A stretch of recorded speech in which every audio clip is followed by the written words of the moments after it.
And I can't think of a more important topic for research today. WHO has already said that climate change is the biggest threat that faces human health.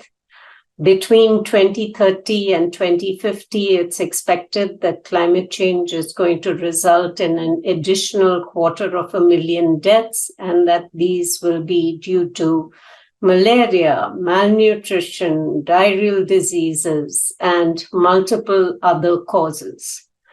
It's really not surprising that an increase in infectious diseases is going to result in significant economic burden.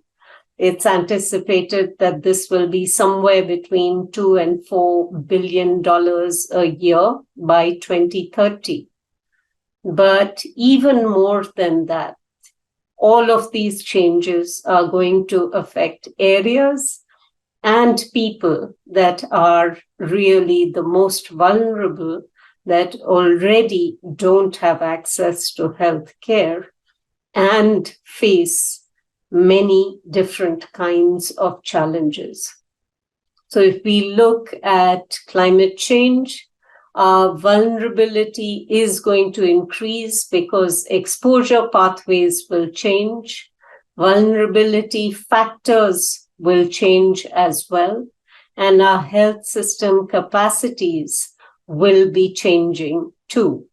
The amount of resilience within the system is going to be a critical determinant of how health systems can serve the populations that they are intended for. The range of climate-sensitive health risks is huge, and I'm not going to walk you through all of that. But just to say that when it comes to infectious diseases, from anthrax to Zika, we should be expecting an increase with climate change. There are many, many ways in which climate change can impact infectious diseases. But I'd just like to leave you with one specific, very recent example of what climate change is already doing to us.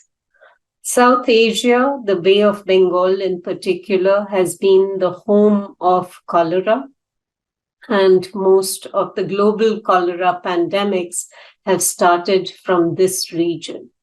But if you look at this map from ECDC, which shows cholera reported from June to August of 2023, you can see that outbreaks are much greater in sub-Saharan Africa than in the traditional home of cholera.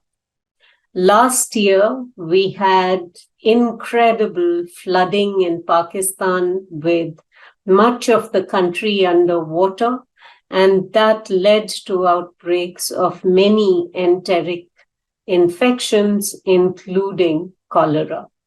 This is going to be more and more a feature of the world, and the people that are affected are the ones that can least afford to have these kinds of health emergencies. It is our responsibility to think about what we can do to mitigate these circumstances and think about what we can do to help people as much as possible. This comes from implementation of tools that we already have, but there is an urgent need for research as well. And I hope that all of you who are attending this meeting will choose to take this on. We know that our well-being is intertwined with that of the animals and the environment, and we need to be able to adopt a holistic and collaborative approach to health.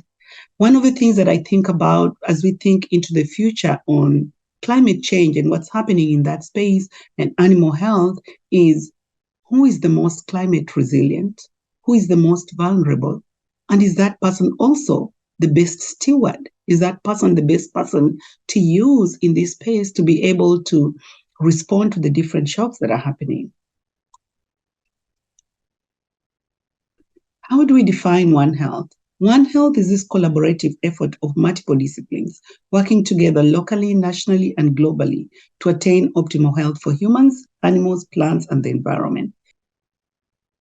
We are facing complex issues, as we know. COVID-19 pandemic showed us that. We have climate change happening, we have antimicrobial resistance, we have habitat fragmentation, pollution. All these issues require a multidisciplinary, multi-sectoral approach. 1.7 billion people around the world depend on livestock industry for their livelihoods. In sub-Saharan Africa, where I work most of the time, an estimated 85% of livestock keepers live in extreme poverty. 2/3 of these livestock owners are women.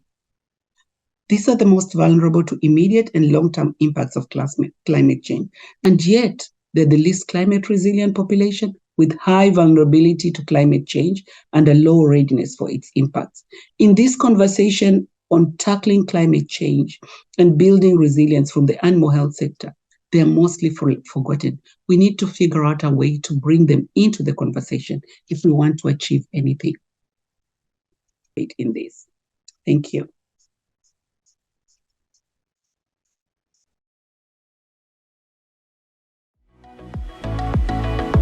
Imagine a donut with a hole in the middle, and imagine humanity's use of resources radiating out. So the hole in the middle is a place where people are falling short on the essentials of life without the food, water, healthcare, education, housing that every person needs. We want to get everybody out of that hole, but we simultaneously can't overshoot the outer ring where we put so much pressure on this extraordinary living planet.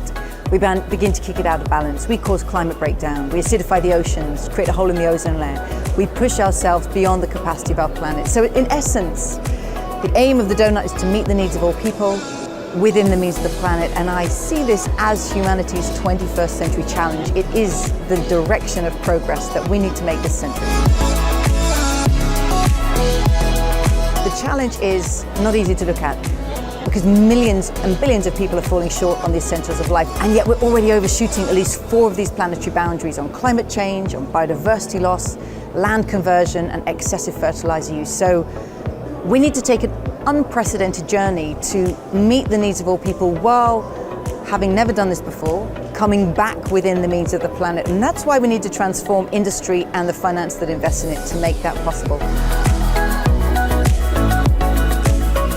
The sweet spot is in the top left-hand corner. We want to meet the needs of all people, but do so within the means of the planet, and there are no countries anywhere nearby. We are all developing countries now. No country can say that it is developed because high-income countries are massively overshooting their pressure on climate, carbon emissions, on water use, land use, fertilizer use.